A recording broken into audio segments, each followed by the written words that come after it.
Mga kapatid, sa kasaysayan ng Pilipinas, ang mga unang hinahabol ng kapangyarihan ay hindi kriminal, kundi mga taong nagtatanggol ng karapatan.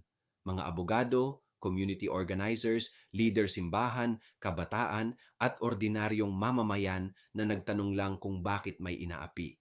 Sa halip na pakinggan, sila pa ang nire-red tag, kinasuhan, dinukot o pinapatay.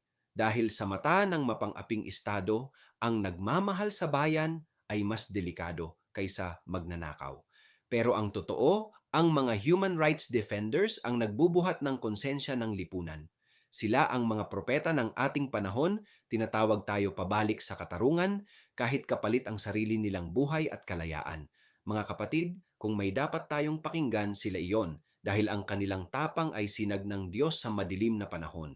Ako, si Padre Jesse Galilea, may pusong Pinoy, kasama ninyo sa pananalig at pakikibakang panlipunan.